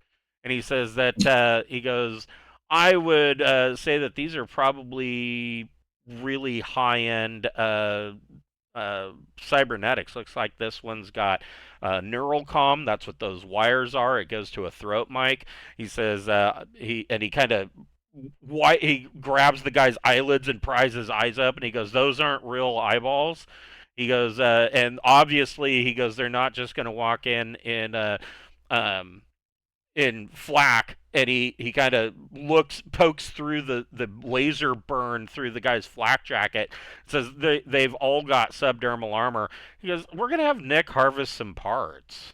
Yeah, I was going to say, one of the things I was going to ask once we were done with the weapons, I was actually in the market for a neural comm. He says, well, there's 3 here. Yeah, maybe we can work out a discount. And he says, there's 3 sets of cyber eyes too. So yeah, maybe once I'm done talking to Tamara, maybe I'll go talk to Nick. Yeah, might not be a bad idea. He says these are all General Development Company elite agents. He says they are vat-grown clones. So these are all going to be General Development Corporation cybernetic augmentations that are quite they're quite well made. They're some would consider them to be some of the higher end on the market. They haven't really been able to take over cyber systems or Ling standard products here in the Imperium, but that's not to say that they don't make good stuff. Why don't you tell, if I'm not being presumptuous, by the way, but tell Nick that I would be interested in being present for the acquisition of information from these guys. No, we don't need to get any information from him. He says, have you ever been to Thieves? I don't believe I have, no. He says, well, they have some enforcers on Thieves. He says the long story short of it is that and most don't know this, but the long story short is that these enforcers are all clones. They're called the Black Sand Widows for the one and only city that is on the planet Thieves is Black Sand City, and there are these clones that operate as an enforcer, or you could say that they act like police, but they don't, because the penalty for breaking the law is always the same. You're dead. And they're called the Black Sand Widows. And it is nobody knows. Generally, nobody knows where the pirates of Black Sand City actually got these guys from. But we have run into enough information to know that they were all that Black Sand City and Thieves in general, on the back end of things, is privately funded through shell corporations and back end deals by General Development Company. Well, I mean, yeah. He says you're probably aware that General Development Company pretty much runs everything in the Trojan Reach. Oh yeah, I mean, yes, I mean that I was aware of, but again, what I did for them was slightly different. Anyway, before your crew gets here, let me pry one of their helmets off. I want to check something, and basically what I want to do is, assuming he'll let me take the helmet off, is I want to do the thing, the deep dive, the probe. Yeah. I want to see. I'm not expecting. Well, I'll ask him. Listen, in one of those crates you got there, you wouldn't happen to have any of those, since you had the dagger, like any of those Jadani psi drugs, would you? He says, well, that would be more Nick's department. We'd have to go up to the med bay to see what he's got in stock. But off the top of his head, he says, we don't, to my knowledge, we don't have any psi drugs. Yeah. Okay. Well, that's fine. Not that I need them, of course. I do not need side drugs. I mean, no. Anyway, yeah. So I'm gonna attempt to do the probe. It's oh god, it's a 12 up check. Yep. Well, Telepathy plus psi check. Yeah. I mean, okay. I'm at a +2, so here goes nothing. Wow. Ding, you got it. Wow. Yay.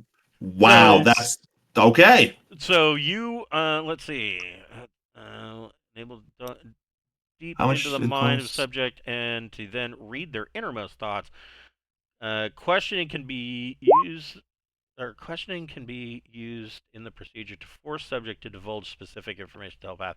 So this guy's unconscious, and so you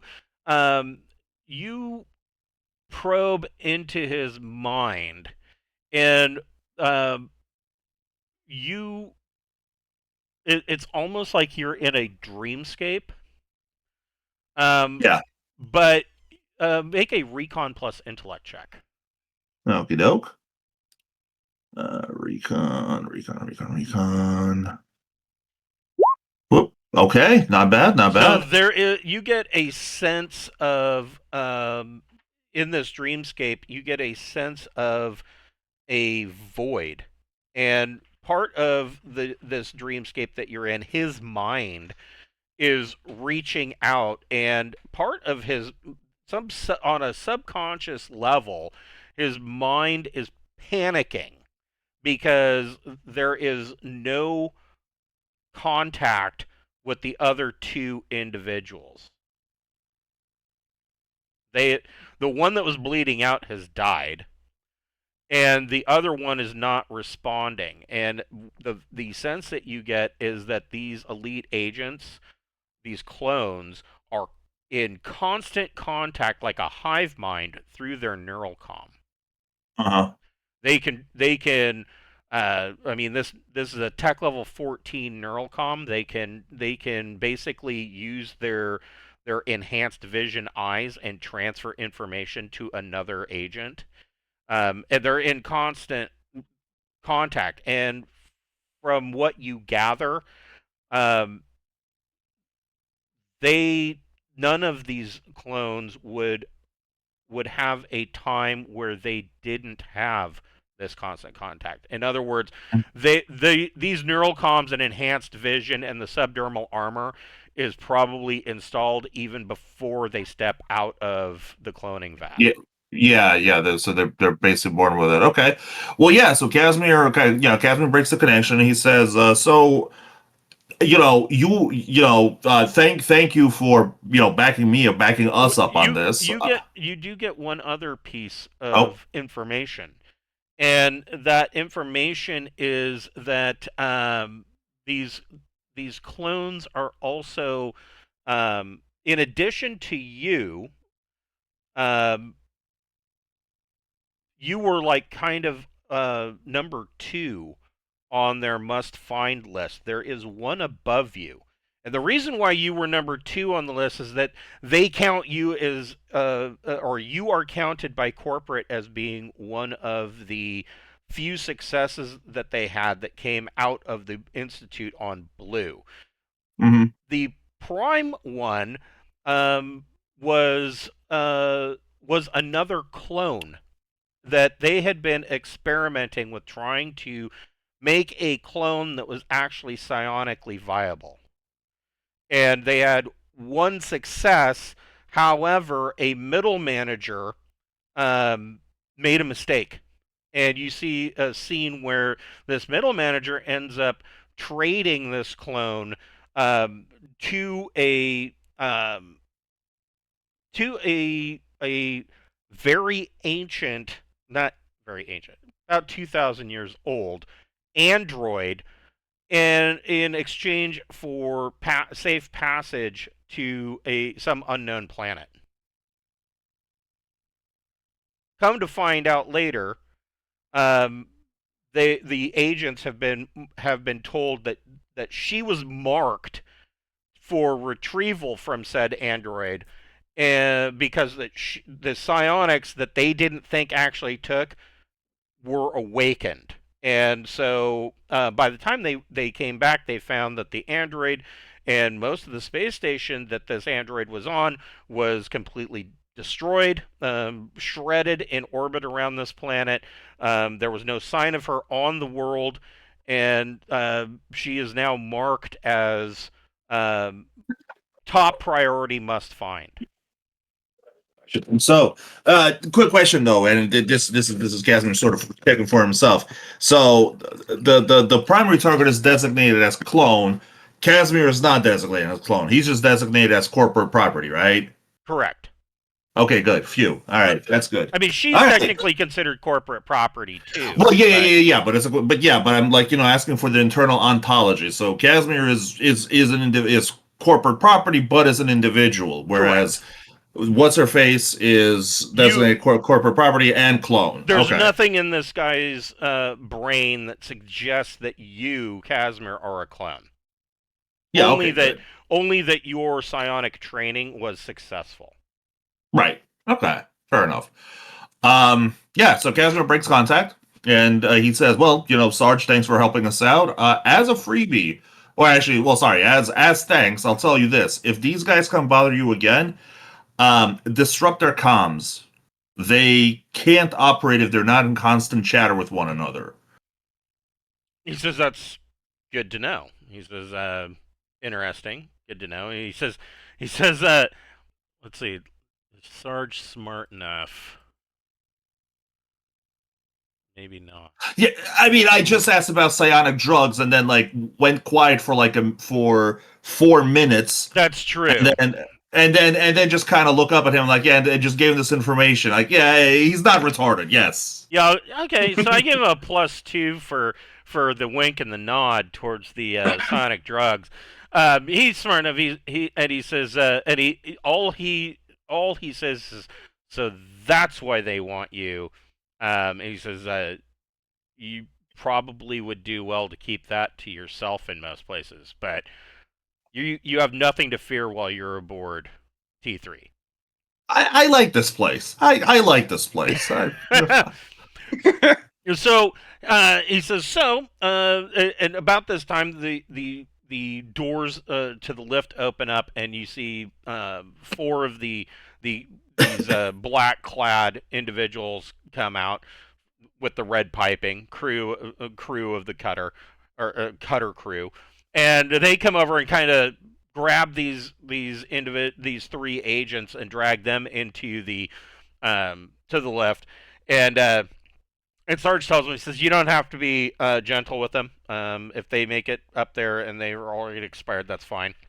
He says, so if there's not enough room, bend them over backwards. If you have to, just bend them in half, whatever it takes.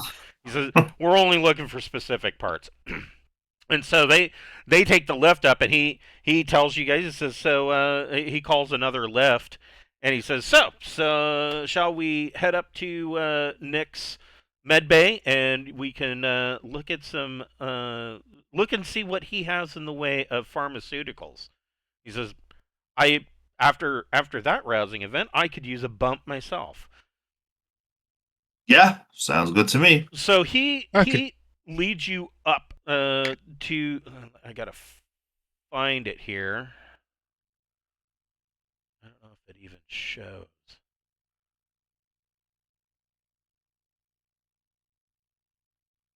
I don't think it does.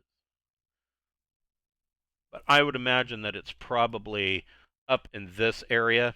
Oh, no, it's probably over here. This is probably Nick the Knife's med bay, which is basically just converted set of staterooms. And he kind of takes you up. Sarge kind of leads you up there, just right behind these guys as they're dragging these the 3 bodies in there. And Nick is inside. He goes, oh well. He's, I'm glad that you guys made it out of that. I evidently you had just cleaned things up and called for a cleanup down there when by the time I got to Tamara and to tell her what was going on. And Sarge says, right, sure you were. He says, anyways, he says He was hiding. he says, yeah, that's Of course he was. that's not why we're here. Um, what kind of drugs are you guys interested in? As much as it might be thought the opposite, Orion, not a big fan of the drugs. He will take a nice bourbon or whiskey. Okay. Well, they've got those in the tavern. I Yeah, they mean, don't have any side drugs. no, they- no. Okay, so They do have. They do they have null? They have 3 enhanced tech level 12 first aid. Or I'm sorry. I'm sorry. Yeah, tech level 12. They've got 3 tech level 12 med kits that they can. Yeah, mine's is already that. Yeah. Do they have no?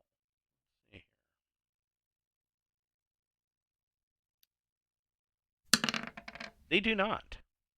Nah. Okay. Then I ask him, and I say, and you're also the cyber doc for this here wonderful facility.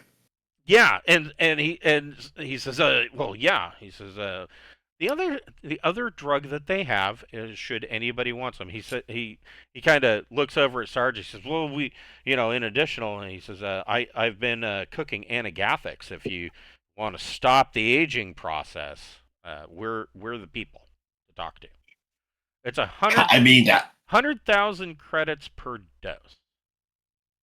oh, that's pricey, and also, I mean, how much do you really got? Because you need like a monthly injection.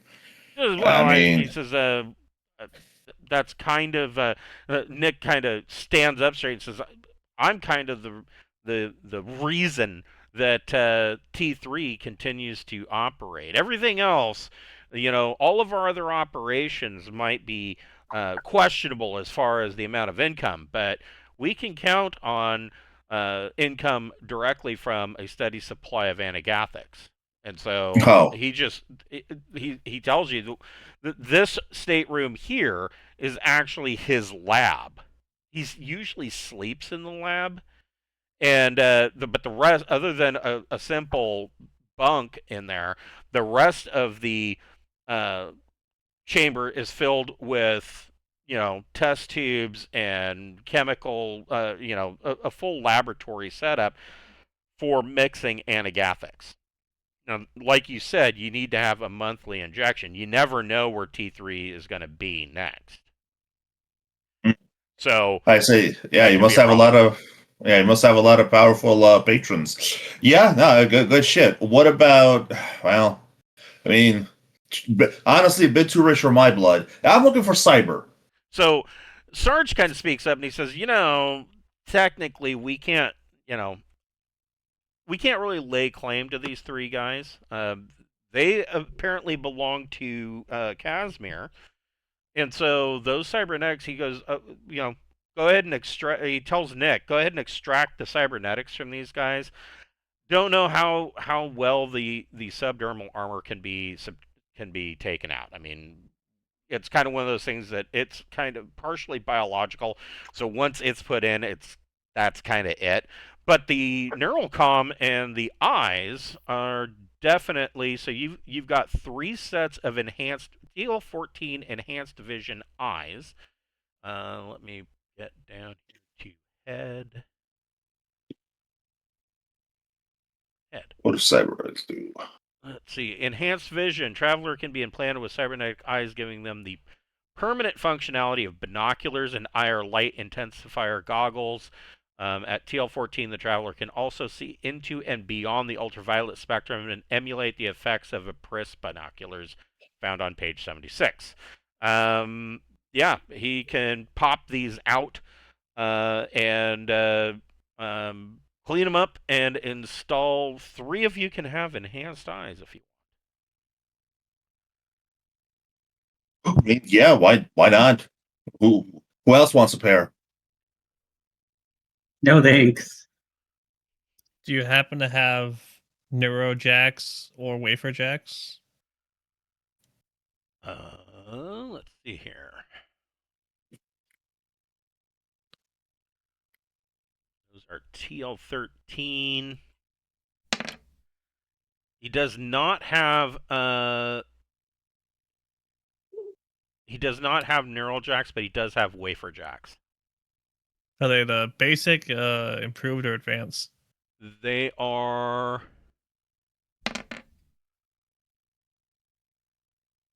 improved, tech level 13. Take a wafer jack, a neurocom, and the eyes if I can. Not a Just tell problem. me how much I owe you. Because for the trouble that you went to, they will waive the cost of installation, and since he says according to Sarge, these 3 belong to you guys anyways. So he'll charge you for the wafer jack, 15,000 credits. Okay. But they'll waive the cost of surgery, but since he's going to be doing stuff anyways.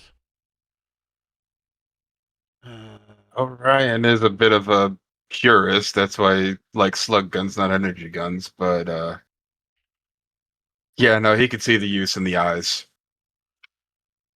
Yeah, I Yeah, bet. special wizard eyes. Yeah, wagging, crazy old wizard eyes. Who doesn't want them? And I mean, for being a long range sniper, those are Yeah. perfect for him. Ooh. And he's got the money to do it, so the opportunity might as well. What version of neurocom was it, by the way? It's tech level. Ones that were in the They people? are TL14 Enhanced? enhanced. Thank you. Neural comms. Multiple forms of data, computer /1. Okay, so this is that one. Okay, that's fine.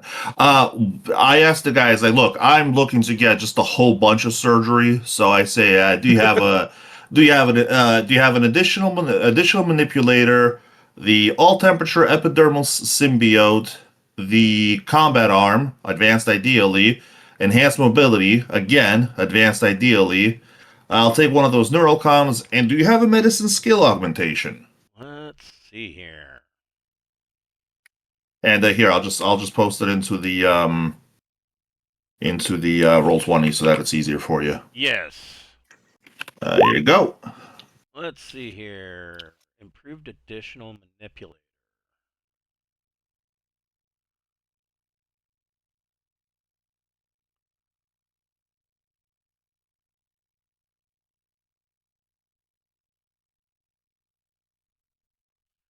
Why am I not?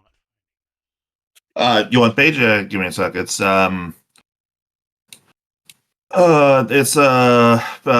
of 49, top of 50. It's a part of a torso. There we go. That's why I wasn't finding it. Okay. Do they have this? I mean, you were looking for TL14. I'll go for a lower version as well, but if they have the 40, obviously I want the best, but They have tech level 12 improved additional manipulator. Sure, I'll take that. For 15,000.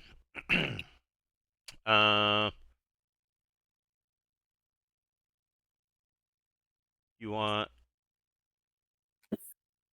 Combat arm. That's page starting page 55. Again, I'll take a lower version if need be.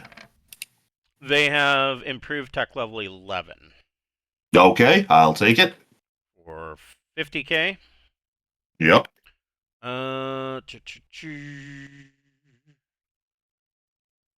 Enhanced mobility.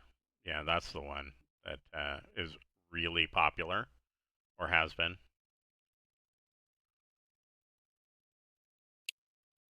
What page is that? Next no, I page, found page it. 56. Yep. I found it. Ooh, they've only got a tech level 8 for enhanced mobility. 1.5 meter movement. Nah. Okay. Nah. And Advanced neural comm. That I would. yeah, I wanted. You already want one of those. Did you want the eyes as well? Yeah, I'll take the eyes. And also, do they have it formatted improperly? The where the hell did it go? The all temperature epidermal symbiote. It's page 50, and it's a TL14. Ooh. Same. Ooh, what does that do? Oh my god, they do have it.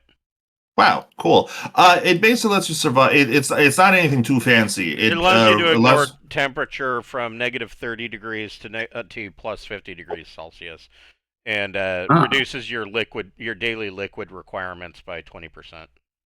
Yeah, and it's pretty cheap too. So I mean, might as well, right? Yeah. Okay, and then I also get special prism eyes. Yes. Cool. So normally, so is there anybody not getting any surgery at all? Is Audrey the only one? Audrey doesn't like the idea of surgery, but asks the doctor if he has flea and tick medication. Reasonable. Yes, he sets Audrey up with a couple of boxes of Advantage, which would just be Panacea drugs, I believe they're called.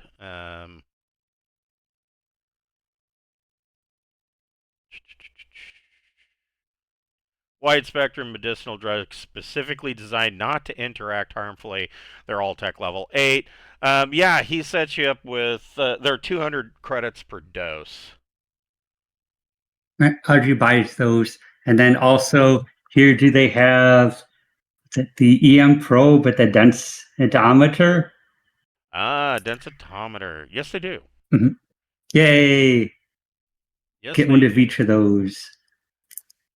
So the other three of you, so Nick kind of has you all on the bed. They've got masks on. He says that. Do they have side taps before you continue? Ooh, I knew you were going to ask about side stuff. I mean, that's probably not. Oops, that's the wrong button. Probably not, but we will see. You never know. I'll even pay double for it.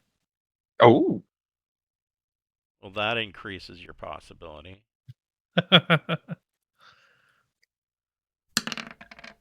Fuck. Yeah, they do. They have one set of side taps. Cool. Well, it'll cost me what, 1.4 million?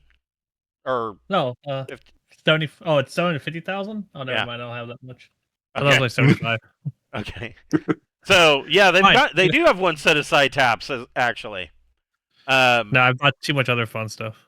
But as you guys are laid out on the bed and they've got the mask on and he's getting ready to hit the button, he's explaining that usually that this kind of surgery, you guys are going to spend at least, a week in the hospital. These surgeries aren't as bad as some of the other ones that might be required.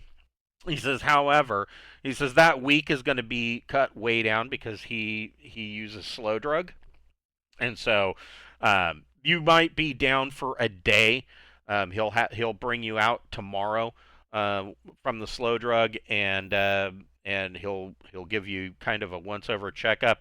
And he says at that point you can go back to your ship. He says we'll get the crew, the cutter crew will deliver you back to your vessel, but you're going to want to take it easy for at least a week. He goes, you're going to probably have some blurry vision. That's to be expected. Because the eyes are going to take a while to actually meld with your nervous system. And he says it's all very complicated, but just give yourself a week, maybe two, to fully heal up. And with that, he hits the button, and the gas starts to come through, and just as you're slowly going under, you see him snort another line before picking up the scalpel to begin work. Oh no! Oh, there it goes. At least he's in his normal state. Right? I don't think you guys have anything to worry about. Yeah, he got an 11 on his medical check for surgery. He's doing all right. And so you guys wake up, like he said. He keeps you under for that day while you're on the slow drug. You wake up the next day, and like you said, you open your eyes and you it's blurry at first, almost like you're both far, like me without my glasses. You're far and nearsighted at the same time, and somebody smeared Vaseline across your eyeballs, and you're a little bit sore. There's this burning sensation in your neck, and he says, just don't fiddle with it. Just in Kazymyr's case, he's got an arm. It's very sore. Yeah. He's got an arm that's been completely removed, and you Audrey, when you come in to kind of help pick these guys up, you can see Kazymyr's arm is still laying in a tray in the corner. But yeah, you guys are set.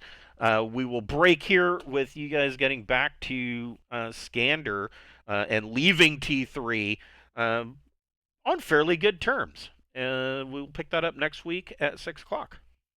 All right, 7 next week. Sounds good. Thank you very much. Thanks for running. You're very welcome. Have a good night, guys. See you later. Have a good one. Bye-bye. Bye.